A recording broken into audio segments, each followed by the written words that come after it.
ആധ്യാത്മിക ജീവിതം എന്ന് പറഞ്ഞാൽ കുറച്ച് പ്രാർത്ഥന ചെല്ലുന്ന പരിപാടിയല്ല. അത് സുവിശേഷ വിഹിതമായ ഒരു നിലപാട്, പ്രശ്നങ്ങളോടുള്ള ഒരു നിലപാടാണത് കാര്യം. പക്ഷേ അതിന് അടിസ്ഥാനം എന്താ? വിശ്വാസമാണ് അടിസ്ഥാനം. വിശ്വാസം എന്ന് വെച്ച് കഴിഞ്ഞാൽ ഇപ്പോൾ ഉദാഹരണത്തിന് ഇപ്പോൾ 2 രാജാക്കന്മാർ 7:1 2 രാജാക്കന്മാരുടെ പുസ്തകം 7-ാം അധ്യായം 1-ാം വചനം.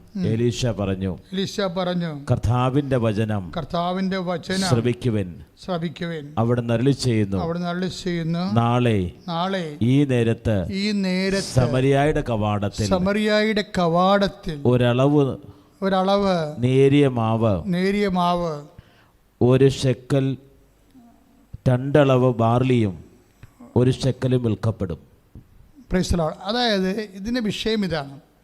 അതായത് സമരിയായുമായിട്ട് യുദ്ധം, ഇവർക്ക് ഉപരോധം. ആർക്ക്? ഇസ്രായേലിന് ഉപരോധം. അപ്പോൾ ഉപരോധത്തിൻ്റെ സമയത്ത് എന്താ സംഭവിക്കുന്നത്? 1 അളവ് ബാർലിക്ക് 8 കഴുതയുടെ തലയുടെ വിലയാണ് മാർക്കറ്റിൽ. അപ്പം അത്രയും വില കൂടി. പക്ഷേ എലീശ പറയണത് നാളെ ഈ സമയത്ത് സമരിയായുടെ കവാടത്തിൽ 1 ശെക്കലിന് ഒരളവ് നേരിയ മാവ് വെച്ചാൽ വെറുതെ കൊടുക്കുമെന്ന് അതിൻ്റെ അർത്ഥം. ഇത്രയും ദാരിദ്ര്യ കോടിയിരിക്കുന്ന രാജ്യത്തിൽ നിന്ന് നാളെ ഈ സമയത്ത് 24 മണിക്കൂറിനുള്ളിൽ ഈ ദാരിദ്ര്യം മാറുമെന്നാണ് പറയണത്. പീഡിയ ഒരു രാജ്യത്തിൻ്റെ ദാരിദ്ര്യമാണ് അത്. 2 രാജാക്കന്മാരുടെ 7:1, 2, 3 വചനങ്ങളാണ്. അതായത് മഹാദാരിദ്ര്യം പിടിച്ചു കിടക്കുന്ന ഒരു സംഭവം. ബാർലിയോ അല്ലെങ്കിൽ ഗോതമ്പോ പൊടിയോ ഒന്നും കിട്ടാനില്ല. അതൊക്കെ പണ്ടാര വിലയാണ്. അപ്പോൾ ആൾക്കാർ പട്ടിണി കിടന്ന് ദ്രവിക്കുന്ന സമയത്താണ് ഈ പ്രവാചകൻ പറയുന്നത് നാളെ 24 മണിക്കൂറിനുള്ളിൽ ഈ സിറ്റുവേഷൻ ചേഞ്ച് ചെയ്യുമെന്ന് പറയും. അത് പറയുമ്പോൾ ഹോസേ രാജാവിൻ്റെ ചുമലിൽ ഹോസേ രാജാവ് എൻ്റെ സേനാനായകൻ, അയാളാണല്ലോ യുദ്ധത്തിൻ്റെ വീരൻ, അയാൾ ഈ രാജാവിൻ്റെ ചുമലിങ്ങനെ ചാരിക്കിടന്നുകൊണ്ടിങ്ങനെ ചോദിക്കും. ആ കർത്താവ് ആകാശത്തിൻ്റെ കിളിവാതിലിങ്ങനെ തുറന്നാൽ പോലും ഇത് നടക്കുന്ന കാര്യം വല്ലതും ആണെന്ന് ചോദിക്കും. വിശ്വസിക്കണില്ല അയാൾ. അപ്പോൾ എലീശ തിരിച്ചു പറയുന്നൊരു വാക്കുണ്ടാണ്, നീ സ്വന്തം കണ്ണുകൊണ്ട് അത് കാണും, എന്നാൽ അതിൽ നിന്ന് ഭക്ഷിക്കുകയില്ല, അനുഭവിക്കത്തില്ലെന്ന്. അതാണ്, അവകാശം ഉണ്ടാവും പക്ഷേ അനുഭവമില്ല. ഇതൊരു സീരിയസ് വിഷയമാണ്. മക്കളാണെങ്കിൽ നമ്മൾ അവകാശികളാണെന്ന് പറയും, പക്ഷേ അവകാശം കൊണ്ട് കാര്യമായില്ല, അനുഭവിക്കാനുള്ള യോഗ്യത വേണം. അവകാശം മക്കളാണെങ്കിൽ റോമ 1:17 മക്കളാണെങ്കിൽ അവകാശികളാണ്, പക്ഷേ അവകാശികളായതുകൊണ്ട് അനുഭവിക്കണമെന്ന് നിർബന്ധമില്ല. അതാണ് പറയണത്. നീ ഇത് കാണും. എലീശ പറയണതാണ്, നാളെ ഈ സമയത്ത് ഇവിടെ ഗോതമ്പും ബാർലിയും ഒക്കെ ഫ്രീ ആയിട്ട് ആൾക്കാർക്ക് കൊടുക്കും. അപ്പോൾ അയാൾ ചോദിക്കും, ഞാനതൊന്നും വിശ്വസിക്കത്തില്ല, കർത്താവ് നേരെ ആകാശം തുറന്നു തന്നാൽ പോലും ഇതുപോലെ നടക്കണ കാര്യമാണെന്ന് ചോദിക്കും. അപ്പോൾ നമ്മൾ വിശ്വസിക്കണ കാര്യങ്ങൾ വല്ലതും നടക്കണ കാര്യമാണോ എന്ന് ചോദിക്കുന്ന ആൾക്കാർ ഇന്നുമുണ്ട് അന്നുമുണ്ട്. അവകാശം പോണ വഴി കണ്ടില്ലേ? അവകാശമുണ്ട്, പക്ഷെ എന്താ പറയണത്? എന്താ? അനുഭവിക്കാൻ യോഗ്യതയില്ല. അവകാശമുണ്ട്, പക്ഷെ അനുഭവിക്കാൻ യോഗ്യതയില്ല. എത്രയോ മനുഷ്യരാണ് ഈ ഭൂമിയിൽ, വലിയ അവകാശികളൊക്കെ അത്യാവശ്യം കാര്യങ്ങളൊക്കെ ഉണ്ട്, പക്ഷെ അനുഭവിക്കാൻ പറ്റണില്ല അവർക്ക്. പല കാര്യങ്ങൾ കൊണ്ടാണ് അവർക്ക് അനുഭവിക്കാൻ പറ്റാതിരിക്കുന്നത്. അപ്പോൾ എലീശ പറയണത് എന്താണ്? ഇത് അവിശ്വസിക്കണം, ദൈവത്തിൻ്റെ വചനം അവിശ്വസിക്കുന്നത് കൊണ്ടല്ല അങ്ങനെ സംഭവിക്കുന്നത്. അതുകൊണ്ട് നീ ഇത് കാണും, ഇങ്ങനെ കർത്താവ് ഫ്രീ ആയിട്ട് സൗജന്യമായിട്ട് ഇതിൻ്റെ നാടിൻ്റെ പട്ടിണി മാറ്റണം നീ കാണും. പക്ഷേ ഒരു പിടി പോലും അതിൽ കഴിക്കാൻ ഞങ്ങൾക്ക് പറ്റത്തില്ല. എന്താ കാര്യം വെച്ച് കഴിഞ്ഞാൽ ഈ സമരിയയുടെ കവാടം തുറന്നത് കർത്താവ് ഒരു കുതിരയുടെ സ്വരം ഇവരെ കേൾപ്പിക്കും. സമരിയക്കാരെ വലിയ ഭയങ്കരമായ യുദ്ധസന്നാഹത്തിൻ്റെ സ്വരം ഇവരെ വിശദ കേൾപ്പിക്കണേ. ഇവർ പെരുണ്ടോടും, ഭയങ്കര സൈന്യം ആക്രമിക്കാൻ പറഞ്ഞ് ഓടിക്കഴിയുമ്പോൾ പാളയം ആരുമില്ലാത്ത രീതിയിൽ ഗോതമ്പ് ചാക്കുകളും അരിച്ചാക്കുകളും നിറച്ച് കിടക്കണം. ഉടനെ 2 കുഷ്ഠരോഗികൾ വന്ന് ഇത് കണ്ടുപിടിക്കും. ജനങ്ങളോട് പറയും, പാളയത്ത് മുഴുവനും ഗോതമ്പും ബാർലിയും പൊടിയാണെന്ന് പറയും, വാട പോലെ കൂട്ടിയിട്ടിരിക്കണമെന്ന് പറയുമ്പോൾ ഇസ്രായേൽ ജനം മുഴുവനും ഓടും. അപ്പോൾ ഈ സേനാനായകനാണ് രാജാവ് ഏൽപ്പിക്കണത് ജനങ്ങളെ നിയന്ത്രിക്കാൻ വേണ്ടി. പാളയത്തിലൊക്കെ വിടാൻ വേണ്ടി ജനങ്ങൾക്ക് നിയന്ത്രിക്കണ്ടേ, അതിനു വേണ്ടി. അപ്പോൾ അയാളെ നിയന്ത്രിക്കാൻ വേണ്ടി കവാടത്തേക്ക് നിൽക്കുമ്പോൾ എന്നാ സംഭവിക്കണത്? ജനങ്ങൾ പട്ടിണി കിടന്നിട്ട് എത്രയോ ദിവസങ്ങളായി അവരിങ്ങനെ പരവേശവും ഇതുകൊണ്ട് ആക്രാന്തം കൊണ്ട് എല്ലാം കൊണ്ട് ഇടിച്ച് തല്ലി പാളയത്തിൽ കയറുമ്പോൾ ഇയാൾ താഴെ വീഴുമ്പോൾ ജനങ്ങൾ അയാളുടെ മുതുകത്തോട് കയറിപ്പോയി നട്ടലൊടിഞ്ഞു പോകും, ചത്തുപോകും. അതാണ് എലീശ പറയണത്. അവകാശം നീ കാണും, പക്ഷെ അനുഭവിക്കത്തില്ല.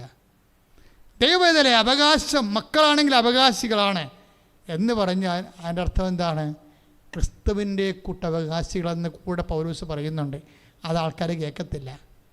കാര്യം ക്രിസ്തുവിൻ്റെ കൂട്ടവകാശി, മക്കളാണെങ്കിൽ അവകാശികളാണ്, പിന്നെന്താണ്?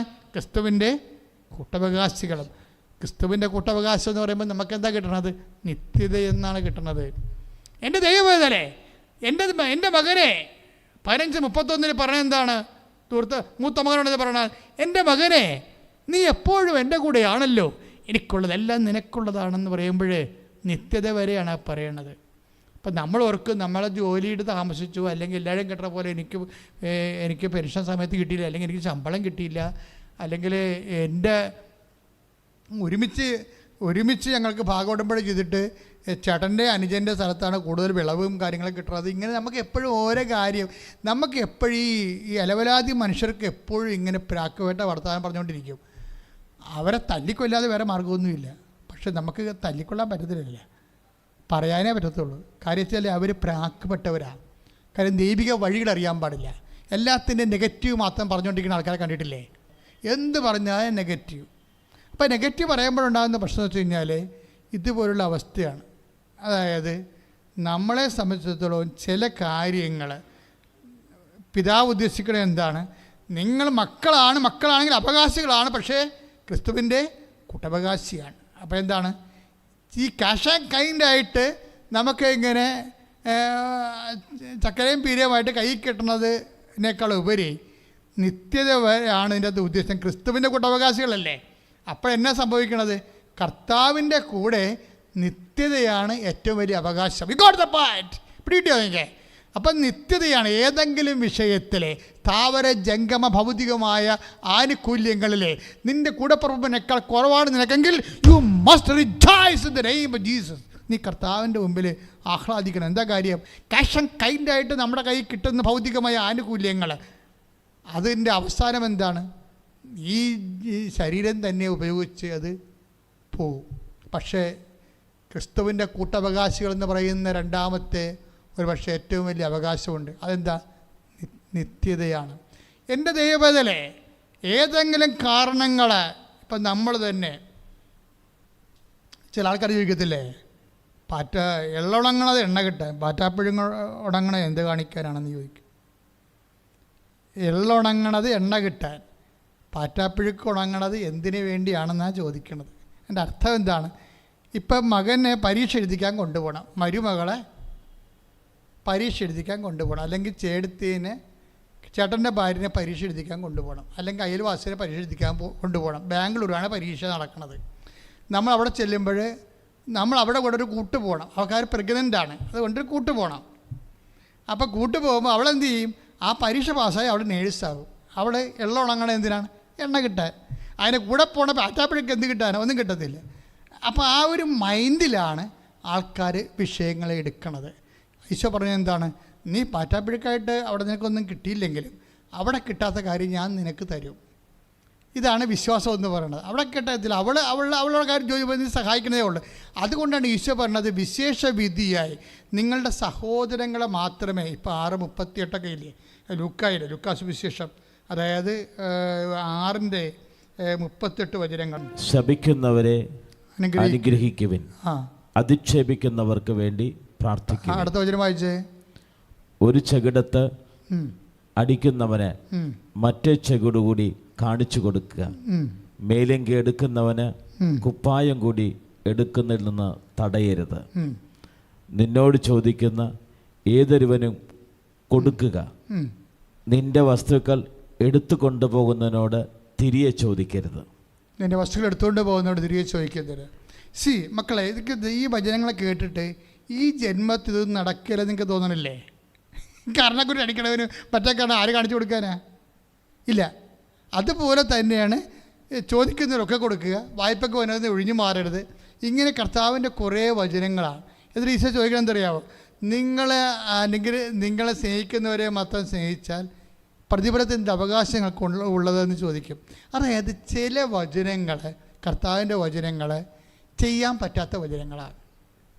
ചെയ്യാൻ പറ്റുന്ന വചനങ്ങളല്ല, ചെയ്യാൻ പറ്റാത്ത വചനങ്ങളാണ് എന്ന് വെച്ച് കഴിഞ്ഞാൽ, അപ്പം നിങ്ങൾ ചോദിക്കും എന്തിനാണ് ഇങ്ങനെ ചെയ്യാൻ പറ്റാത്ത വചനങ്ങൾ ഈശോ പറയണത്? അതിൻ്റെ കാര്യം വെച്ച് കഴിഞ്ഞാൽ അത് ചെയ്യണ ആൾക്കാരുണ്ട്. അതാണ് സംഭവം. നിത്യത എന്ന് യേശുക്രിസ്തുവിനെ എന്തിനാണ്? ഇതെല്ലാം കഠിന വചനങ്ങളല്ലേ. ഈ കഠിന വചനങ്ങൾ സാധാരണ ABCD ക്രിസ്ത്യാനിക്ക് ചെയ്യാൻ പറ്റത്തില്ല. ആ വചനമേ എന്ന് പറഞ്ഞ് ഈശോ എന്ന് പറഞ്ഞ് ജീവിക്കുന്ന കക്ഷികളുണ്ട്. അവർ കണ്ണക്കുട്ടി അടിച്ചു കഴിഞ്ഞാൽ മറ്റേ കണ്ണം കാണിച്ചു കൊടുക്കും, കറക്റ്റായിട്ട് കാണിക്കുന്നത്. പക്ഷേ അത് 10,000-ൽ ഒരാളായിരിക്കും ചിലപ്പോൾ. എന്താ പ്രശ്നം? അവന് ITI അല്ല വേണ്ടത്, അവന് IAS വേണ്ടത്, IAM ഒക്കെയാണ് വേണ്ടത്. ആത്മീയത്തിൽ IAM പാസ്സാകാനാണ് അവൻ്റെ സിലബസ്. അതാണ്. ITIക്കാർ പറയും എനിക്ക് പറ്റത്തില്ല, സിലബസ് കട്ടിയാണെന്ന് പറയും. സിലബസ് ഒരിടം കട്ടിയല്ല. സിലബസ് യേശു നേരത്തെ പറഞ്ഞിട്ടുണ്ട്, ഒരു സിലബസും കട്ടിയല്ല യേശുവിൻ്റെ. യേശു എന്താ പറഞ്ഞത്? അധ്വാനിക്കുന്നവനെ, ഭാരം വഹിക്കുന്നവനെ എൻ്റെ അടുക്ക വരിക, എൻ്റെ ഭാരം ലഘുവാണ്. തീർന്നില്ല പ്രശ്നം. എൻ്റെ സിലബസ് ലഘുവാണെന്ന് പറഞ്ഞിട്ട് കണ്ടത്. ITIക്കാരൻ പോയി IAM എഴുതുമ്പോഴാണ് അവന് പ്രശ്നം വന്നത്. അല്ലാതെ IAMൻ്റെ സിലബസ് അല്ല പ്രശ്നം. It is not meant for you എന്ന് പറഞ്ഞു കഴിഞ്ഞാൽ നമ്മൾ പറയണത് എന്താണ്? കർത്താവേ, ഈ കഠിന പദങ്ങളിലാണ് നിത്യത ഇരിക്കുന്നത്. ക്യാഷ് ആൻഡ് കൈൻ്റെ പൊട്ടടിക്കണ കേസൊക്കെ ഇരിക്കുന്നത് ലഘുപദങ്ങളാണ്. അത് ആർക്ക് വേണമെങ്കിലും അതൊക്കെ ചെയ്യാൻ പറ്റും. കർത്താവ് പറയുന്ന കാര്യങ്ങളൊക്കെ ചെയ്യാൻ പറ്റും. രണ്ടുടുപ്പുള്ളവർക്കൊന്നും കൊടുക്കാൻ പറ്റും, ഒരു കുഴപ്പമില്ല. അതൊക്കെ ക്യാഷ് ആൻഡ് കൈൻഡായിട്ട് ആളുള്ളവർക്ക് ലളിതമായിട്ട് ചെയ്യാം പറ്റും. മറ്റെന്താ പറയണത്? നിന്നോട് ചണ്ടകൾ ഉടുപ്പ് കരസ്ഥമാക്കുന്നതിന് മേലെങ്കിൽ കൂടി കൊടുക്കാൻ പറയുമ്പോൾ അത് കഠിന പദമാണ്. കഠിന പദങ്ങൾ എന്തിനുള്ളതാണ്? അത് നിത്യതയെ മാത്രം. അതാണ് ഞാൻ അച്ഛൻ പറഞ്ഞത് 8:17. നിങ്ങൾ അവകാശികളാണ്, പക്ഷേ എന്താണ്? യേശുക്രിസ്തുവിൻ്റെ കൂട്ടവകാശികൾ. ഈ കൂട്ടവകാശികൾക്ക് വരുന്ന പ്രശ്നം അവിടെ ടെസ്റ്റ് ഇത്തിരി കട്ടിയുള്ള ടെസ്റ്റായിരിക്കും. യേശുക്രിസ്തുവിൻ്റെ കൂട്ടവകാശിയാണ്, അല്ലാതെ മുഖ്യമന്ത്രിയുടെ കൂട്ടവകാശിയല്ല. ആ ഒരു വ്യത്യാസമുണ്ട്, അത്രേ ഉള്ളൂ. കാര്യം അതെല്ലാം തീരും ഇവിടെ. ഇപ്പോൾ മോഡിജിയുടെ കൂട്ടവകാശി ആയാലും ആരായാലും നമ്മൾ എത്രയോ പ്രധാനമന്ത്രിമാരെ കണ്ടു, എത്രയോ പ്രസിഡന്റുമാരെ കണ്ടു. അവരുടെ സെക്രട്ടറിമാരൊന്നുമില്ല ഭൂമിയിൽ, എല്ലാം തീർന്നു, ഓവറായി. പക്ഷേ എപ്പോഴും നമ്മൾ ശ്രദ്ധിക്കേണ്ട ഇതാണ്, യേശുക്രിസ്തുവിൻ്റെ കൂട്ടവകാശിക്കുള്ള ഗുണം എന്താ? അത് നിത്യതയിലാണ് ഉദ്ദേശിക്കുന്നത്. അപ്പം ചില കഠിന പദങ്ങൾ നമുക്ക് തരുമ്പോൾ ആ സിലബസ് ഇത്തിരി കട്ടിയാണെന്നുള്ള കാര്യം സത്യമാണ്. പക്ഷെ അത് ചെയ്യുന്നവരുണ്ട്, അതിനുവേണ്ടി ജീവിക്കുന്ന ആൾക്കാരുണ്ടല്ലോ. അവരെ സംബന്ധിച്ചിടത്തോളം യേശുവിൽ നിന്ന് അവരൊന്നും ഉദ്ദേശിക്കണില്ല. കാര്യം ഉണ്ണാനോ ഉടുക്കാനോ ഉറങ്ങാനൊക്കെ ഉണ്ടെങ്കിൽ അത്യാവശ്യം ഒക്കെ താങ്ക് യു വെരി മച്ച് എന്ന് പറയും. പക്ഷെ അവർ യേശുവിൽ നിന്ന് ഉദ്ദേശിക്കുന്നത് എന്താണ്? യേശു മാത്രം കൊണ്ടുവന്ന, വേറെ മതസ്ഥാപകർ ആരും കൊണ്ടുവരാത്തൊരു സംഭവമുണ്ട്. എന്താണ്? നിത്യത. ഈ നിത്യതയ്ക്ക് വേണ്ടിയാണ് യേശു വചനങ്ങൾ, കഠിന വചനങ്ങൾ ഉദ്ദേശിക്കുന്നത്. ആ നിത്യതയിൽ പോലും നമുക്കൊരു നിലനിൽപ്പ് കിട്ടുക. അപ്പോൾ എല്ലാവരും ചോദിക്കും, എല്ലാവരും ചത്ത് അവസാനം എല്ലാവർക്കും ഒരു സ്വർഗ്ഗമല്ലേ കിട്ടണത്, പിന്നെ എന്തിനാണ് ഇത് നമ്മൾ മാട്ടെ കിടന്ന് നെഞ്ചുകളെ എന്തിനാണെന്ന് ചോദിക്കും. എൻ്റെ അർത്ഥം എന്ന് വെച്ച് കഴിഞ്ഞാൽ ഒരുപോലെ അല്ല, അവനവനെ ആർജിക്കുന്ന കൃപയ്ക്ക് ആനുപാതികമാണെന്ന് നമ്മുടെ 1 കൊറിന്ത്യൻസ് 15:41 തിരുവചനം പറയുന്നുണ്ട്. നമ്മളെല്ലാം നിത്യത അനുഭവിക്കുന്നത് അവനവൻ ആർജിക്കുന്ന കൃപയ്ക്ക് തുല്യമാണ്. ചില ചേട്ടത്തിമാർ 2-3 പ്രസവിക്കും, അവർ മക്കളൊക്കെ പഠിക്കും, അവർക്ക് ജോലി കിട്ടും, കുറച്ച് അവർ മരിക്കും, പിന്നെ മക്കളും മരിക്കും, ചാപ്റ്റർ ക്ലോസ് ചെയ്യും, ഒരു കുഴപ്പമില്ല അവർക്ക്. അവർ വന്ന് ഈ ഭൂമിയിൽ വന്ന് അവരുടെ ജോലിയൊക്കെ ചെയ്ത് അവർ പോയി. പക്ഷേ വേറെ ഞാൻ മാരേക്കൊണ്ടൊരു ചേട്ടത്തിനെ കണ്ട്, ആ ചേട്ടത്തി മകനെയും പൊക്കിക്കൊണ്ട് വരുമ്പോൾ കർത്താവ് കുരിശ് വന്നുകൊണ്ട് തന്നെ പോലെയാണ് വന്നത്. അവന് ഓട്ടിസമാ, വേറെ അപസ്മാരമായ എല്ലാം കൂടിയാണ്. ഇതൊന്നുമല്ല, ഭ്രാന്തുകൊണ്ട് അവന്. ഒരു ദിവസം ഇവരെ ഈ എടുത്തിട്ട് അലക്കി ഈ ചേട്ടത്തിനെ. അപ്പോൾ എന്നിട്ട് ഇവർ അവരുടെയൊക്കെ പൊട്ടി വേദനിച്ച് വരികയാണ്, അച്ഛാ ഒന്ന് ഇലക്കി വെച്ച്. അപ്പോൾ ഞാൻ പറഞ്ഞു എന്ത് പറ്റിയത്? ഇവന് 5 രൂപ തിന്നാൻ കൊടുക്കാഞ്ഞിട്ട് എന്നെ തല്ലിയെന്ന് പറഞ്ഞു. അപ്പോൾ അവൻ്റെ അസുഖം എന്ന് പറഞ്ഞാൽ രാവിലെ എഴുന്നേൽക്കുമ്പോൾ പച്ച നിറത്തിൽ 5 രൂപ കൊടുക്കണവന്. അവന് എഴുന്നേറ്റ് വരുമ്പോൾ കൊടുക്കണം നമ്മൾ, വേറെ ഒന്നിനുമല്ല. അവരിങ്ങനെ ഒരു ഇടിക്ക് പ്രാന്തനെ പോലെ ചിരിക്കും. നമ്മൾ കാണണമെങ്കിൽ ചില പാരക്കാരൻ്റെ തലക്കിടിക്കുക ചിരി കണ്ടു കഴിഞ്ഞാൽ. അപ്പോൾ ആ ചിരി ചോദിച്ചാൽ അവൻ അങ്ങനെ തന്നെ ഈ സാധനം തിന്നും. അപ്പം ചേട്ടത്തിൻ്റെ മുമ്പ് ചോദിച്ചു. ഒരു പ്രാവശ്യം അവന് 5 രൂപ കൊടുത്തില്ല, കിട്ടിയില്ല. ചേട്ടത്തി പാവപ്പെട്ട ചേട്ടത്തിയാണ്. അത് അവസാനം അവിടുത്തെ വീട്ടിൽ പോയി, മാരാക്കുളത്തിന് വീട്ടിൽ പോയി കടം മേടിച്ച് കൊണ്ടുവന്ന് കൊടുത്ത് 5 രൂപ. അപ്പം അവനോട് തിന്ന് ഒരു പ്രാവശ്യം കടം മേടിക്കാൻ പറ്റില്ല, അവനെ തല്ലുകയും ചെയ്തു. ഈ സംഭവത്തിനെ ചുമന്നുകൊണ്ട് അവർ കുരിശ് നോക്കണവർ അടക്കുകയാണ്. അപ്പോൾ അതാണ് പ്രശ്നം. ഇത്രയും വലിയ ഭാരം ചുമന്നിട്ടും അവർ വിശ്വാസത്തിൽ ഉറച്ചു നിന്ന് അവർ ജീവിക്കണം, കണ്ടില്ലേ? അവിടെയാണ് പ്രശ്നം കിടക്കണത്. അപ്പം നിങ്ങളവർക്ക് വേണം സാധാരണ ഇവിടെ ജീവിച്ച് സന്തോഷത്തോടെ മരിക്കുന്ന ആൾക്കാരും ഇതുപോലെ എക്സ്ട്രാ ഭാരം ചുമക്കുന്ന ആൾക്കാർ അവസാനം ഒരുപോലെ ഇരിക്കുമെങ്കിൽ പിന്നെ ദൈവം നീതിമാനാണെന്ന് പറയണത് എന്ത് വിഷയം? അതുകൊണ്ടാണ് 1 കൊരിന്ത്യസിൻ്റെ 15:41 പറയണത്, ആകാശത്ത് ചന്ദ്രനുണ്ട്, സൂര്യനുണ്ട്, നക്ഷത്രങ്ങളുണ്ട്, ഇവ തമ്മിലും പ്രഭയ്ക്ക് വ്യത്യാസമുണ്ട്, അതുപോലെയാണ് ഉത്ഥാന സമയമെന്നും. അപ്പോൾ സൂര്യനും ചന്ദ്രനും ഒരേ പ്രകാശമാണ്? അല്ല. ചന്ദ്രനും നക്ഷത്രങ്ങളും ഒരേ പ്രകാശമാണ്? പൗലോസ് അപ്പോസ്തലൻ പറയുന്ന നക്ഷത്രങ്ങൾക്ക് തമ്മിലും പല വ്യത്യാസമുണ്ടെന്ന് പ്രകാശത്തിന്. അപ്പോൾ എൻ്റെ ദൈവപദം എപ്പോഴും നമ്മൾ മനസ്സിലാക്കണം, ഏതെങ്കിലും ഒരു ഇത്തിരി പാടുള്ള സിലബസ് നമുക്ക് തന്ന്, ഇപ്പോൾ ഭർത്താവ് സംശയരോഗിയാണെന്ന് വിചാരിച്ചോ, അല്ലെങ്കിൽ നമ്മൾ എന്ത് ചെയ്താലും അയാൾക്ക് പിടിക്കത്തില്ല, അയാളുടെ പെങ്ങന്മാരാ ഒക്കെ ചെയ്ത ആനക്കാര്യമായിട്ടുള്ള കെട്ടി എഴുന്ന് വിളിക്കും. അപ്പം നമുക്ക് എന്ത് ചെയ്യും? ഉറക്കത്തിൽ വരെ വിഷം കൊടുത്ത് കൊല്ലാൻ തോന്നിപ്പോയി. കുറേ ആൾക്കാരിപ്പോൾ കൊന്നല്ല അങ്ങനെ. അപ്പോൾ ഓരോ മനുഷ്യന്മാർ ചിന്തിക്കണാണേ, അവരെ പൊറുതി മുട്ടിട്ട് ചിന്തിച്ച് പോകണം. അവർ ചിന്തിക്കണം മാത്രമേ ഉള്ളൂ, വേറെ കുഴപ്പമൊന്നുമില്ല. പക്ഷേ മനുഷ്യനിങ്ങനെ ചിന്തിക്കേണ്ട കാലാവസ്ഥയിലൂടെ കടന്നു പോകുമ്പോൾ ചില ആൾക്കാർ മിണ്ടത്തില്ല. എന്താ കാര്യം? എൻ്റെ ജീവിതത്തിൻ്റെ അവസാനം വരെ ഈ സിലബസ് ഞാൻ എഴുതണം, ഇത് IAM-ൻ്റെ പരീക്ഷയാണ് ഞാൻ എഴുതാൻ പോണത്, ഈ മനുഷ്യൻ മരിക്കണവരെ ഞാൻ അതുവരെ ഉണ്ടെങ്കിൽ ഈ കുരിശ് അതുവരെ അനുഭവിക്കണം. പക്ഷേ ഞാൻ ഈശോയ്ക്ക് വേണ്ടി ഞാൻ ഈ സംഭവം ടേക്കപ്പ് ചെയ്യും. ഈശോ എന്നിട്ട് ഈശോ എന്ത് ചെയ്യുമെന്നറിയാവോ? കറസ്പോണ്ടിങ് അനോയിൻറ്റിങ് ഉണ്ട് ഈ വിഷയത്തിനെല്ലാം. എന്ത് സംഭവിക്കുന്നു എന്നല്ല പ്രശ്നം, നമുക്കെങ്ങനെ അതിനെ അഭിമുഖീകരിക്കാൻ കഴിയുന്നു എന്നുള്ളത് വലിയൊരു വിഷയമാണ്. അതെന്ന് വെച്ചാൽ അതിനൊരു അഭിഷേകമുണ്ട്. ദൈവത്തിലെ എന്നെ ശ്രമിക്കണം നിങ്ങൾ. കാര്യം വെച്ച് കഴിഞ്ഞാൽ ഇപ്പം ഇങ്ങനെ ഒരു സിറ്റുവേഷനിലാണ് നിങ്ങൾ കടന്നു പോകുന്നുണ്ടെങ്കിൽ എക്സ്ട്രാ ഗ്രേസിന് നിങ്ങൾക്ക് അവകാശമുണ്ട്. കാര്യം നിങ്ങൾക്ക് എടുത്താൽ പോകാത്ത സംഭവമാണ് കൊണ്ടുപോകുന്നത്. മകൻ കഞ്ചാവാണ്, ഭർത്താവ് സംശയരോഗി, ഈ 2 കള്ളന്മാരുടെ ഇടയിൽ നമ്മുടെ ജീവിതം കുരിശിക്കപ്പെട്ടിരിക്കുകയാണ്. അപ്പോൾ നമ്മുടെ സമയത്ത് ഇത് എടുത്തേ പറ്റത്തുള്ളൂ. അപ്പം അങ്ങനെ എന്താ സംഭവിക്കണത്? ഇതിന് കറസ്പോണ്ടിങ് ഗ്രേസ് ഉണ്ട്. കറസ്പോണ്ടിങ് ഗ്രേസ് നിങ്ങൾ ഈ 2 കള്ളന്മാരെ മാനസാന്തരപ്പെടുത്താൻ വേണ്ടി നടുക്ക് കുരിശ കിടന്ന് പ്രാർത്ഥിക്കുകയല്ല വേണ്ടത്. മറിച്ച് കർത്താവേ, ഇതിനെ എല്ലാം അക്സെപ്റ്റ് ചെയ്യാൻ പറ്റിയ ആന്തരിക ഗ്രേസ് ഉണ്ട്, അത് നിങ്ങൾ ടാർഗറ്റ് ചെയ്യണം. അപ്പോഴാണ് ഈ വിഷയം മാറണത് ശരിക്കും. എന്നുവെച്ചാൽ അത്രയും കൃപയിൽ നമ്മൾ ഈ വിഷയം നമ്മളെ കർത്താവ് നീ അഗ്നിയിലൂടെ നടക്കുമെന്നല്ലേ പറഞ്ഞത്? 43:2 നീ അഗ്നിയിലൂടെ നടക്കും. എന്ത് സംഭവിക്കും? അപ്പോൾ അഗ്നി നിന്നെ വിഴുങ്ങത്തില്ല, വിഴുങ്ങാൻ ഞാൻ അനുവദിക്കത്തില്ല.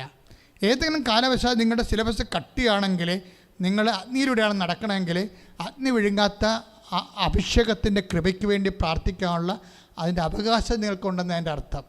നമുക്കൊന്ന് പ്രാർത്ഥിക്കാം. കർത്താവ് ദൈവമേ, എൻ്റെ ജീവിതത്തിലെ ഞാൻ കടന്നു പോകുന്ന കാലങ്ങളിലെ പല അവസ്ഥകളിലും എനിക്ക് താങ്ങാൻ പറ്റാതെ ചിലപ്പോൾ നാട് വിട്ടു പോകാൻ തോന്നും, ചിലപ്പോൾ മരിച്ചു കളയാൻ തോന്നും, ചിലപ്പോൾ ഭ്രാന്ത് വന്നെങ്കിലെന്ന് ചിന്തിച്ചു പോകും. അങ്ങനെയുള്ള സാഹചര്യങ്ങളിലൂടെ കടന്നു പോകുമ്പോൾ കർത്താവെ, വിശ്വാസത്തിൽ ഉറച്ചു നിന്ന് ഇതിനെ അതിജീവിച്ചുകൊണ്ട് അതിവിശുദ്ധിയിലേക്കുള്ള അഭിഷേകത്താൽ എന്നെ നിറക്കണമേ. ശ്രുതികട്ടെ, ശ്രുതികട്ടെ.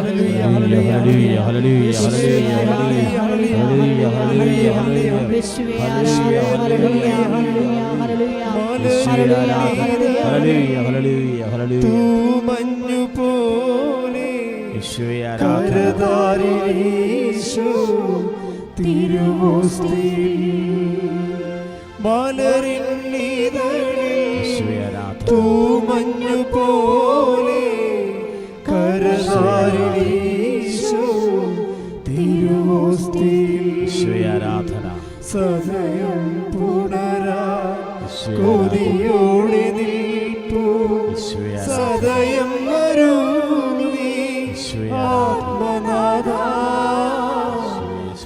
സദയം വരൂ നീ ഞങ്ങളങ്ങേ സ്തുതിക്കുന്നു. ആത്മനാഥ ഈശോയെ ആരാധന. നീ കരങ്ങൾ വരൂ തുറന്ന് ദിവ്യ ഈശോയെ ഞങ്ങളങ്ങേ സ്തുതിക്കുന്നു. ഈശോയെ ഞങ്ങളങ്ങേ നീ ആരാധിക്കുന്നു. വരൂ ഈശോയെ ഞങ്ങളങ്ങേ മഹത്വപ്പെടുത്തുന്നു. ഈശോയെ ആരാധന. നീ വരൂ ഈശോയെ സ്പർശിക്കണമേ. ഈ ദിവ്യ ശുശ്രൂഷയിലായിരിക്കുന്ന മക്കളെ അങ്ങ് തൊടണമേ നീ എന്ന് വരൂ പ്രാർത്ഥിക്കുന്നു. ഉടമ്പടിയോടുകളെ സ്പർശിക്കണമേ. കപ്പാസിറ്റി എന്ന സംഭവമുണ്ട്. വെച്ച് കഴിഞ്ഞാൽ പ്രാപ്തി, ദൈവത്തിരുസന്നിധി പ്രാപ്തി കൂട്ടിയാൽ കാര്യങ്ങൾ ഒത്തിരി, ഇപ്പം നമ്മളുടെ പല പ്രശ്നങ്ങളുടെയും കാര്യം പ്രാപ്തി ഇല്ലാത്തതാണ്. ഇപ്പം എന്താ വെച്ചാൽ ഉദ്ദേശിക്കുന്നത്, ഇപ്പോൾ ഉദാഹരണത്തിന് ഇപ്പോൾ ഈ നമ്മൾ ആദ്യം പറഞ്ഞ ഒരു ആളില്ലേ, ലിസി എവിടെയാ സ്ഥലം? ആ ലിസി മുക്കന്നൂർ അല്ലേ, തൃശ്ശൂരാണ്. അപ്പോൾ ആ ചേച്ചിയുടെ വിഷയം എന്ന് വെച്ചാൽ ആ ഇത്രയും പ്രശ്നം ഉണ്ടായ സമയത്ത് അവിടെ പ്രശ്നം എന്താണ്? അക്കാമ സറണ്ടറായിട്ട്, പക്ഷേ അക്കാമയെ എൻ്റെ കാലഹരണപ്പെട്ടു പോയി. അതുകൊണ്ട് അവർക്ക് റിലീവിങ് ഓർഡർ കിട്ടത്തില്ല, അതുകൊണ്ട് നാട്ടിലോട്ട് പോകാൻ പറ്റത്തില്ല. ഇന്നാണ് ഫ്ലൈറ്റ്, ഇന്ന് ഫ്ലൈറ്റാണ്, 4 മണിക്കൂർ മുമ്പ് അവിടെ റിപ്പോർട്ട് ചെയ്യേണ്ടതാണ്. പക്ഷേ ഇതൊന്നും നടക്കത്തില്ല. പക്ഷേ അതേക്കാൾ ഉപരി അവർ അവിടെ നിന്ന് ഇറങ്ങിപ്പോകുന്നു. എവിടെ നിന്നാണ്? വാടക താമസിക്കുമായിരുന്നു, വാടക വിട്ടു പോകുന്നു. അപ്പോൾ ഇനി എന്ത് ചെയ്യും? അകത്ത് കയറാനും പറ്റത്തില്ല, 2 ആഴ്ച കഴിഞ്ഞേ നടക്കത്തുള്ളൂ. ഇങ്ങനെ അവർ നിന്ന് കത്തുക. അപ്പോൾ എന്താ പ്രശ്നം വെച്ച് കഴിഞ്ഞാൽ ഈ സമയത്ത് ഇവർ പറയുന്ന ഒരു ഡയലോഗുണ്ട്, മകളോട് പറയുന്ന ഒരു ഡയലോഗുണ്ട്. അപ്പോൾ എൻ്റെ മകളെ, കൃപാസനത്തിൻ്റെ മാതാവ് സഞ്ചാരി മാതാവാണ്. അച്ഛൻ പറഞ്ഞിട്ടുണ്ട്, പറന്നിവിടെ എംബസി എത്തും. നീ നോക്കിക്കോ, 2 മിനിറ്റിൽ അമ്മ പറന്ന് എംബസി എത്തുമെന്ന് പറഞ്ഞു. എൻ്റെ അമ്മേ, 2 മിനിറ്റിനുള്ളിൽ ഇവർ അവിടെ സീനിയർ ഓഫീസേഴ്സിനൊക്കെ വിളിച്ച് എല്ലാവരും കൂടി വന്ന് സെറ്റാക്കി മാതാവ് നിന്ന് അത് ചെയ്ത്. എന്നിട്ട് ഇവർ പറഞ്ഞു, നിങ്ങളങ്ങോട്ട് നേരെ പൊയ്ക്കോളൂ, പോകുന്ന വഴിക്ക് വിസ റിലീവിങ് ഓർഡർ ഒക്കെ ആയിരിക്കും എന്ന് പറഞ്ഞു. വെച്ചാൽ സ്പീഡാണ്. പക്ഷേ അതല്ല, അവിടെ ഒരു പ്രഖ്യാപനമുണ്ട്. എന്താ പ്രശ്നം? നിന്ന് കത്തുമ്പോൾ ഒരു പ്രഖ്യാപനം, ബോധം കെട്ട് വീഴുകയല്ല. ഈ വിശ്വാസം ഇല്ലാത്തവരാണെങ്കിൽ ചങ്കിടിച്ച് വീഴും. പ്രാർത്ഥിക്കുന്ന ആൾക്കാരാണെങ്കിൽ പ്രാർത്ഥിക്കാൻ നോക്കും. പക്ഷേ ഈ പ്രാർത്ഥിച്ച പരിചയമില്ലാത്തവർ ഇതുപോലുള്ള മോശം ടൈമിൽ പ്രാർത്ഥിച്ച ഒക്കത്തുമില്ല. അതാണ് എൻ്റെ വിഷയം. അതുകൊണ്ടാണ് അച്ഛൻ ആദ്യമേ പറഞ്ഞത്, പ്രാർത്ഥിക്കാൻ ഉദ്ദേശിക്കുന്നവരെ മിനിമം പ്രാർത്ഥന ജീവിതം നിലനിർത്തിക്കൊണ്ട് പോകണം. ഈ ലിസി ആ ടൈപ്പാണ്. അവർ മിനിമം പ്രാർത്ഥന ജീവിതം നിലനിർത്തിക്കൊണ്ട് പോകണ കാരണം അവർക്ക് നല്ല ഉറപ്പാണ്. തന്നെയല്ല, ഈ ലിസി 1 മാസം മുമ്പ് ഒരു സ്വപ്നം കണ്ടായിരുന്നു. ലിസി കണ്ട സ്വപ്നം ഭയങ്കര വിറ്റാണ്. അതായത് ഭയങ്കരമായിട്ട് തീ കത്തണം. തീ കത്തുമ്പോൾ കൃപാസനം മാതാവ് ചിറക് ധരിച്ച് ഈ തീയിൽ നിന്നകത്തേട്ട് പുറത്തേക്ക് വരണം. അതാണ് കണ്ട സ്വപ്നം. അപ്പോൾ ഉടനെ ലിസി വിചാരിച്ചു, ദൈവമേ വല്ലയിടത്തും തീ പിടിക്കാൻ വേണം, മാതാവേ തീ കെടുത്തേക്കണേ എന്ന് പറഞ്ഞ് ഇവർ പ്രാർത്ഥിച്ച്. പക്ഷേ തീ പിടിച്ചാർക്കാൻ ഇവർക്ക് തന്നെയാണ്. ഈ എംബസി സംഭവിക്കാൻ പോകുന്ന കാര്യം അമ്മ നേരത്തെ കാണിച്ചു കൊടുത്തതാണ്. എംബസി സംഭവിക്കാൻ പോണത് നിന്ന് കത്തുന്ന ഈ എംബസിയിൽ, പക്ഷേ ഞാൻ ചിറകും ധരിച്ച് വന്നിട്ട് നിന്നെ അവിടെ നിന്ന് റിലീവ് ചെയ്യും. അതാണ് അതായത് ഞാനിപ്പോൾ നിങ്ങൾ പറയുമ്പോൾ നിങ്ങൾക്ക് ചില സമയത്ത് ഇത് ഉൾക്കൊള്ളാൻ ചിലപ്പോൾ പാടായിട്ട് തോന്നും. പക്ഷേ സംഭവിച്ചു കഴിഞ്ഞാൽ നമ്മളൊക്കെ ഒരു സങ്കല്പ വിശ്വാസികളല്ല. എല്ലാവരും ആണെന്ന് ഞാൻ പറയില്ല. അപ്പൻ്റെ അമ്മയും ക്രിസ്ത്യാനികളായതുകൊണ്ട് അങ്ങനെ ജീവിച്ച് ക്രിസ്ത്യാനിയായിട്ട് ജനിച്ച് അവരുടെ പേരൊക്കെ ഇട്ട് അങ്ങനെ പോയി ജീവിക്കണം എന്നല്ലാതെ വേറെ കഥ ഒന്നുമില്ല. അപ്പം അതുകൊണ്ട് തന്നെ ദൈവദേശത്ത് പോയിൻ്റ് കുറവാണ്. പോയിൻ്റ് കൂടണമെന്നുണ്ടെങ്കിൽ ഉള്ള മാർഗം ഈ 5:47 മത്തായിയുടെ സുവിശേഷം 5:47. എന്താ പ്രശ്നം? വിശേഷ വിധിയായി നിങ്ങൾ എന്താണ് ചെയ്യണത് വെച്ചാൽ, നിങ്ങളോട് പറഞ്ഞിരിക്കുന്നതിനേക്കാൾ കൂടുതലായിട്ട് നിങ്ങൾ എന്താണ് ചെയ്യണത്. അതായത് സഹോദരങ്ങളെ മാത്രം നിങ്ങൾ അഭിവാദനം ചെയ്യുന്നുവെങ്കിൽ വിശേഷവിധിയായി എന്താണ് നിങ്ങൾ ചെയ്യുന്നത്. അതാണ് ഇപ്പം ദൈവത്തിൻ്റെ ഒരു മിനിമം ഗ്യാരണ്ടി നിലനിർത്താനുള്ള മാർഗം എന്താണ്? എക്സ്ട്രാ ആയിട്ടുള്ള കാര്യങ്ങൾ ചെയ്യണം. ഇപ്പം ഈ ലിസിയുടെ കാര്യം ചോദിക്കണത്, ലിസിയുടെ ആങ്ങളയ്ക്ക് മഞ്ഞപ്പിത്തമാണ്. ഷിപ്പ്യാർഡിലാണ് ജോലി. മഞ്ഞപ്പിത്തമാണ്. ഇപ്പോൾ മഞ്ഞപ്പിത്തമായിട്ട് കരളിൻ്റെ ബെഡ്റൂമിൽ കൂടിയിട്ട് അയാൾ അവിടുന്ന് ജോലിയിൽ നിന്ന് പറഞ്ഞു വിട്ടു. അപ്പോൾ ഈ ലിസിയുടെ ചേച്ചിമാർ 2 പേരും ഇതുപോലെ ഈ അഡാറ് ഫെയ്ത്തുള്ള ആൾക്കാരാണ്. ഈ കക്ഷികൾ നേരെ വന്ന് ഇവിടെ ഉടമ്പടി ചെയ്ത് ആങ്ങളെയും കൊണ്ടുവന്ന് ഉടമ്പടി ചെയ്യും. ഉടമ്പടി ചെയ്താൽ ഇവളോട് പറയണത്, ഇനി ഞങ്ങൾ ഉടമ്പടി ചെയ്തിട്ടുണ്ട്, നീയും പ്രാർത്ഥിച്ചേക്കണമെന്ന് പറയും. കാരണം ചേട്ടായിയെ പറഞ്ഞു വിട്ടു, ഹോസ്പിറ്റലിൽ അവിടെ ജോലിയിൽ നിന്ന് പറഞ്ഞു വിട്ടിട്ടുണ്ടെന്ന് പറയും. ചേട്ടായിക്ക് ജോലി ബിൽഡറും കൂടുന്നില്ല, മഞ്ഞപ്പിത്തം കൂടിയിട്ട് മഹോദരത്തിലേക്ക് പോയിക്കൊണ്ടിരിക്കുകയാണെന്ന് പറയും. പക്ഷേ ഇവരെന്നാ ചെയ്യണമെന്ന് വെച്ച് കഴിഞ്ഞാൽ ഇവർ നമ്മൾ പറയാത്തൊരു പരിപാടി ചെയ്യും. എന്താ ചെയ്യണത്? ഇവിടുന്ന് ഷിപ്പ്യാർഡ് വരെ ഈ ആങ്ങളെ നടുക്ക് കാറിൽ ഇരുത്തിക്കൊണ്ട് ഇവിടുന്ന് ഷിപ്പ്യാർഡ് വരെ അവർ ജവമാല ചെല്ലും. അത് നമ്മൾ പറയാത്ത സാധനമാണ്. അത് നമ്മൾ പറയാത്ത സമയം എക്സ്ട്രാ ചെയ്യേണ്ടതാണത്. ഇങ്ങനെ ഒരു 3 പ്രാവശ്യം ഇവിടെ വരികയും മാതാവിനെ കാണുകയും പോവുകയും ചെയ്ത് കഴിയുമ്പോൾ എന്താ പറ്റുമെന്ന് അറിയാമോ? ഒറ്റ ആഴ്ച കൊണ്ട് ബിൽഡറുവിൻ നോർമലാകും. നോർമലാകുക തന്നെയല്ല, ഷിപ്പ്യാർഡിലും കൂടി തിരിച്ചെടുക്കും. സ്പീഡാണിത്. അത് വെച്ച് കഴിഞ്ഞാൽ നമ്മൾ എക്സ്ട്രാ ചെയ്യണതാണ് വിഷയം. ഇപ്പോൾ ഒരു അനുവിൻ്റെ സാക്ഷി, അനു മരിയ ഇതുപോലൊരു സംഭവമാണ് എക്സ്ട്രാ. അതാണ് എക്സ്ട്രാ. അതായത് നിങ്ങൾക്ക് ദൈവമായിട്ട് മിനിമം യോഗ്യതയുള്ളെങ്കിൽ ഇത് വർദ്ധിപ്പിക്കാനുള്ള മാർഗം വിശേഷ വിധിയായി ചെയ്യണ കാര്യങ്ങളാണ്. ഇപ്പോൾ കഴിഞ്ഞ ദിവസങ്ങളിൽ ജോസിൻ്റെ സാക്ഷി, അയാളും തൃശ്ശൂർക്കാരനാണ്. പക്ഷേ അയാൾ ജോലി ചെയ്യണത് ഗോവയിലെ ബോംബെയിൽ എവിടെയാണ്. അയാളുടെ പ്രശ്നം വെച്ച് കഴിഞ്ഞാൽ അയാൾക്ക് അപ്പനും ഉണ്ട് അമ്മയുണ്ട്, പ്രായമാണ്, പക്ഷേ ഭാര്യയുണ്ട്, 2 കുഞ്ഞുങ്ങളുമുണ്ട്. ഇത് എല്ലാവരെയും കൂടി നോക്കാൻ വേണ്ടി പാവപ്പെട്ടവൻ്റെ ജോലിയേ ഉള്ളൂ. MNC അയാൾക്കൊരു ജോലിയുണ്ട്. ഈ ജോലി പോകുമ്പോൾ അപ്പം വന്ന് ഉടമ്പടി എടുക്കും. അപ്പോൾ അയാൾ നാട്ടിൽ വരുമ്പോൾ ജോലി അവിടെ പോയിരുന്നു. പക്ഷേ അപ്പനോട് അമ്മയോടും പറഞ്ഞു കഴിഞ്ഞാൽ അവർ തകർന്നു പോകും. പറയാതെ അയാൾ വന്ന് വേറെ ഉടമ്പടി എടുക്കും. അപ്പോൾ ഞാൻ ഇവിടെ ഇപ്പോൾ ഉണ്ടായിരുന്നു. അപ്പോൾ അയാൾ വന്ന് എന്നെ കണ്ട്. പക്ഷേ എനിക്ക് സാധാരണ ഉടമ്പടി പുതുക്കാത്ത ആൾക്കാർക്ക് ഞാൻ ശ്രദ്ധിക്കത്തില്ല. കാര്യം പ്രോസസ്സിലിരിക്കുകയല്ലേ അവർ. പ്രോസസ്സിലിരുന്ന് കഴിഞ്ഞാൽ ഞാൻ കണ്ടു കഴിഞ്ഞാൽ പിന്നെ അവർ ആ ഉടമ്പടി പോയി. അപ്പം പിന്നെ അവർക്ക് കൊടുക്കാൻ അങ്ങനെ പാണ്ടാവും. അവർ ഞാൻ നോക്കത്തില്ല. ഞാൻ ഉടമ്പടി ചെയ്താൽ പുതുക്കിയെന്ന് നോക്കത്തുള്ളൂ എപ്പോഴും. ഒരാളെ ടൈം ഇൻവെസ്റ്റ് ചെയ്യണമെന്നുണ്ടെങ്കിൽ അയാളുടെ ഉടമ്പടി പേപ്പർ എല്ലാം അയാളെക്കുറിച്ചുണ്ടാവും. അപ്പോൾ അത് നോക്കിയിട്ടാണ് ആളുമായിട്ട് സമയം ഇൻവെസ്റ്റ് ചെയ്യത്തുള്ളൂ. പക്ഷേ ഇയാളെ കണ്ടപ്പോൾ ഇയാൾ പറയണ മുമ്പ് തന്നെ ഞാൻ ചോദിച്ചു, നിങ്ങൾക്ക് ജോലി ഇല്ലാത്ത പ്രശ്നമല്ലേ, നിങ്ങളൊരു പണി ചെയ്യണം, 8-ാം തീയതി ഒന്ന് ഉപവസിക്കണം, 1-ാം തീയതി 8-ാം തീയതി ഉപവസിക്കണം, പിന്നെ 17-ാം തീയതി.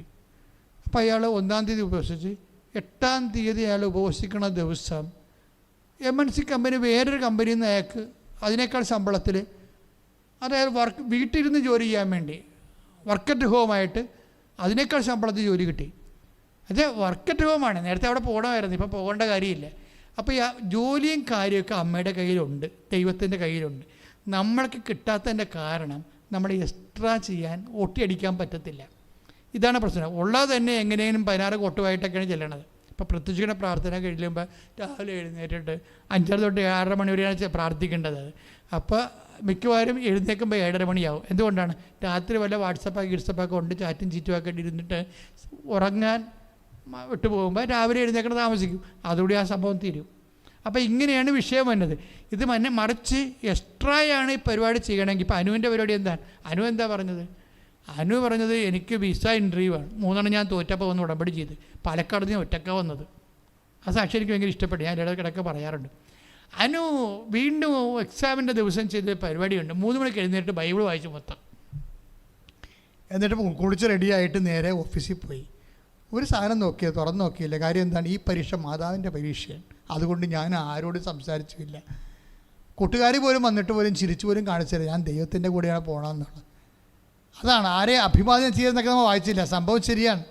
അതായത് അപ്പം ഞാനിവിടുത്തെ അനു, ഇത് ഭയങ്കരമായ സംഭവമാണ് നീ പറയണത്, പക്ഷേ എവിടെ നിന്ന് നിനക്ക് കിട്ടി? അത് മിനിമം ഹോളി സ്പിരിറ്റാണ്. അതായത് നമ്മൾ ഉപഗ്രഹങ്ങൾ ചന്ദ്രമണ്ഡലത്തിലോട്ട് പ്രവേശിക്കണ പോലെ നമ്മൾ ദൈവത്തിൻ്റെ സ്വന്തമായി കഴിയുമ്പോൾ പരിശുദ്ധാത്മാവിൻ്റെ സംവേദനത്തിലേക്ക് കയറി വരും. അപ്പോൾ നീ പ്രധാന ആചാര്യന്മാരുടെ മുമ്പിലേക്ക് ഹാജരാകുമ്പോഴേ എന്ത് സംസാരിക്കണമെന്ന് മുൻകൂട്ടി ചിന്തിക്കേണ്ട, എന്താണ് സംസാരിക്കേണ്ടതെന്ന് ആ സമയം നിനക്ക് അറിവ് തരും. അപ്പോൾ നിങ്ങളായിരിക്കുകയില്ല, എൻ്റെ സ്വർഗ്ഗസ്ഥനായ പിതാവിൻ്റെ പരിശുദ്ധാത്മാവായിരിക്കും നിങ്ങൾ വഴി സംസാരിക്കുക. ഇപ്പോൾ മത്തായിയുടെ സുവിശേഷം 10-ാം അധ്യായത്തിലുള്ളതാണ്. എന്താണ് കാര്യം? നമ്മൾ ദൈവമായിട്ട് സന്ധിപ്പായി, കുറച്ചുകൂടി ദൈവമായിട്ട് ബന്ധമായി, ദൈവത്തിൻ്റെ സ്വന്തമായെന്നൊക്കെ ദൈവത്തിന് തോന്നിയാൽ നീ എന്ത് ചെയ്യണം, എപ്പോൾ ചെയ്യണം, എങ്ങനെ ചെയ്യണം എന്നെല്ലാം നമുക്ക് നോട്ട് തരും. ഇങ്ങനെ ഒരു റിലേഷനിലേക്ക് വരണം. അതിനുള്ള കപ്പാസിറ്റി ഈ ഉടമ്പടി പ്രാർത്ഥനയ്ക്കുണ്ട്.